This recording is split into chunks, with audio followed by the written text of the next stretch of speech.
Hi, did you have a good time? Uh-huh. Anything new? Yes, you had a phone call.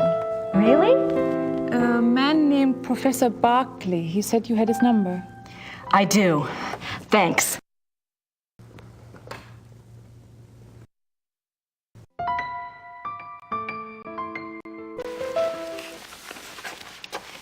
Gerda? Yes. Have you heard from Gabriel at all? No, Grace, I'm sorry. Never mind.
Hello?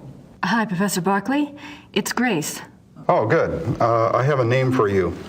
It's Herr Josef Dahlmeier, and he specializes in Bavarian history, and I think he's somewhere near you are. Herr Josef Dahlmeier. Great, got a number? Yeah, I do. It's 4982-555-2234. Thanks a lot. Sorry about the bother. That's no bother. When are you coming back to school, Gracie? When I figure it out, I'll let you know. Well, be good.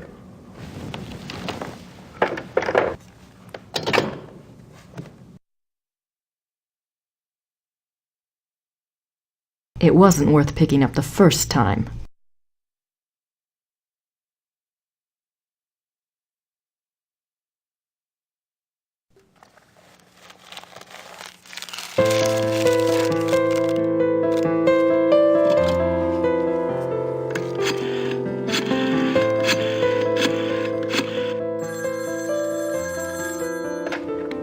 Hallo? Hallo, sind Sie Herr Josef Dahlmeier? Yeah, you must be Grace Nakamura, the American history student. Yes, I hear you're interested in Ludwig II. very. Good. There's something I want to show you. Drive to Berg on Starnberger See. Meet me at the Memorial Chapel. All right, thank you. Oh, wait. Was there anything you wanted me to look into before we meet? Well, I was hoping you knew something about someone called the Black Wolf. He was a contemporary of Ludwig's. He lived in Prussia, I think, and he was well connected. Never heard of him, but I'll check. See you there. Thanks. Bye.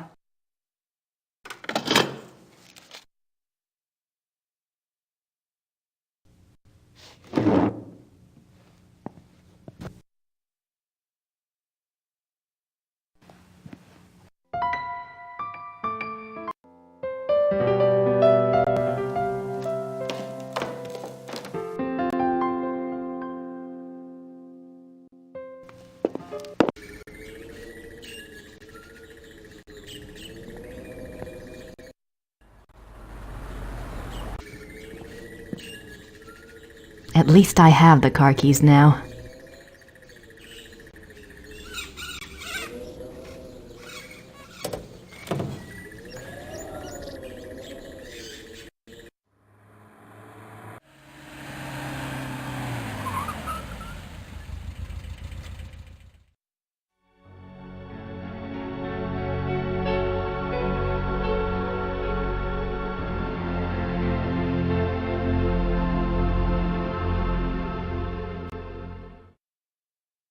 It's a memorial chapel.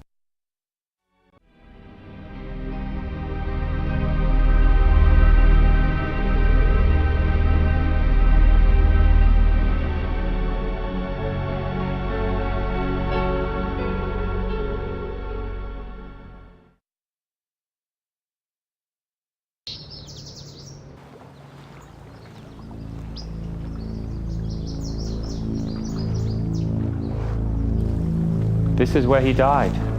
You must be Grace. Herr Dahlmeier. Hello. Josef, I didn't mean to startle you. I wanted you to see it. I feel him here the most, you know, more than at the castle. So, what did you want to know?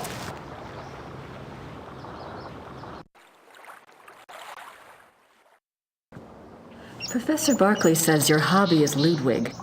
Yes. He was the last real king that Bavaria had. As a Bavarian and a history buff, well, that's enough to hook me right there. But there's more, right? He was a romantic, you know. A dreamer. And he was misunderstood, maligned. Sounds like you can relate. Me?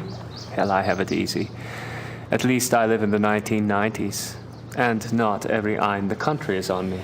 But yes, I can relate. You know about Ludwig's diary, right? Of course. How can I get my hands on it? I'm sorry. I have been trying myself for 5 years. They keep it locked up tight in the Royal Archives and they don't let it out. They must think it contains things that will hurt his image. They won't let anyone see it, not ever? Only one person outside of the government ever got to see it, a biographer, Sir Richmond Chapel. He had friends among the German royals and they let him look at it. Did you ever try to contact Chapel? Pick his brain? No, and I don't believe I never thought of that. If you do and you find out anything, you must share. It's a promise. Tell me about Ludwig. I don't know where to start. There's so much. Politically, the most significant thing about Ludwig II was that he signed over independent Bavarian statehood to Prussia in 1870. Bavaria became a part of United Germany, and Ludwig became a figurehead prince under the Prussian Kaiser. Why do you think he did that? Bavaria had been involved in the 100 Years' War. People were tired of fighting. Prussia's push to unite the German states made some amount of sense. Still, Ludwig must have had other options. At the very least, he should have negotiated better terms. So what was the real reason? He was manipulated by Bismarck. At least that's what I think anyway.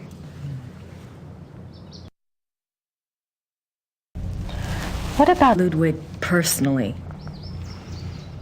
You'll find two perspectives on Ludwig.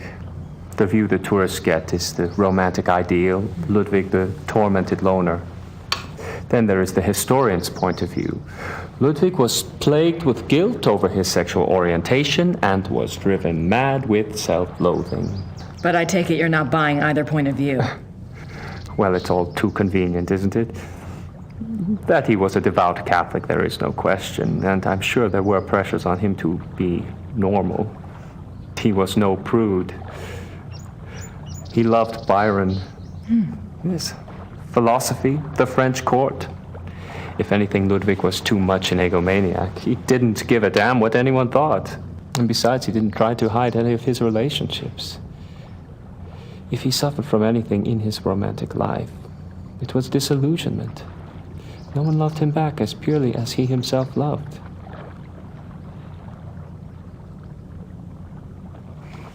Well, if it wasn't sexual guilt that tormented him, what was it? I don't know.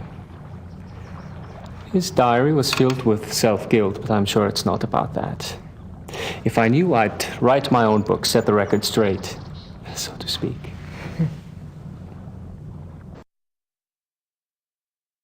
Have you read anything about Ludwig's midnight sleigh rides? Oh, would that have been something? To be out at night and suddenly see him sweep by with his entourage?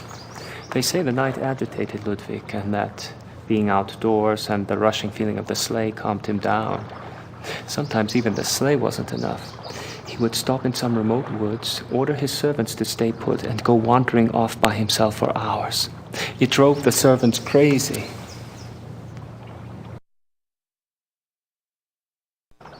Tell me about Bismarck. Bismarck. He was the Prussian Kaiser's chancellor. Not a nice man. Bismarck had a reputation for learning people's weaknesses and manipulating them. It's a matter of record that he had spies on Ludwig's staff. He may even have had a henchman even closer to the king. And he was involved in the conspiracy to declare Ludwig insane.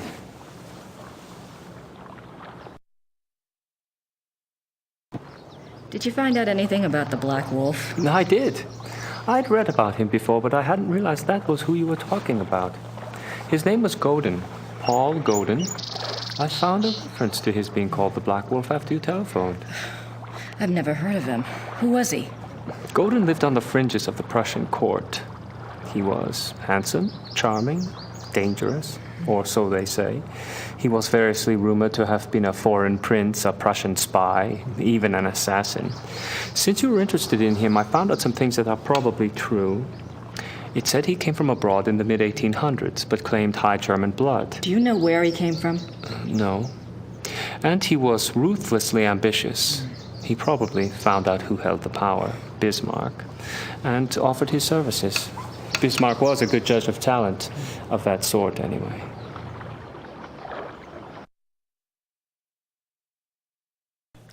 What else do you know about Godin? He must have done something remarkable.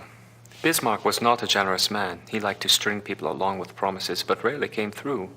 He did for Godin, though. He gave him a royal title and lands in 1863. And that was the last reference I found to him. Well, how could he just disappear? It's not that unusual. Back then, when you were given a title, you usually changed your name and moved to a place where no one knew your past, so you could act with impunity, or be a pompous ass and get away with it.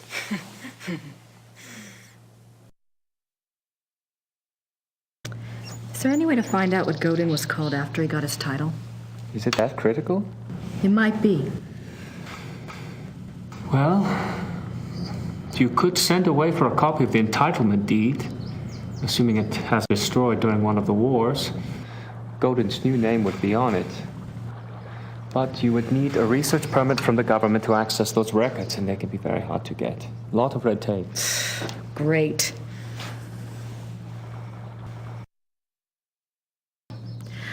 What do you know about Ludwig's hunting accident? A couple of years ago, I was introduced to this great old man, a real old-world farmer.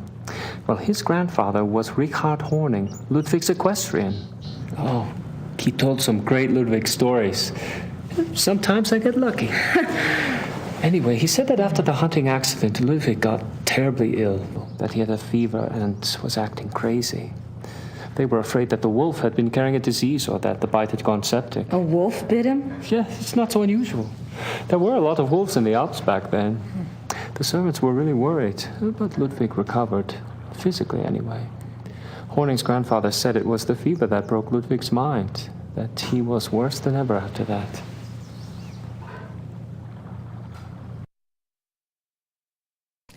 What do you mean Ludwig got worse after the accident? Ludwig always had been a very private person. But after the accident, he got darker, more crazy. Towards the end, he was even forcing his servants to enter his chambers bent over so they couldn't see his face. Horning's grandfather said his temper was fearsome. He would fly into a rage at the least mistake. Must have been terrified of him. Yes, well. Horning's grandfather felt sorry for Ludwig, and Ludwig hated his own violence. He was always giving gifts to his servants to apologize.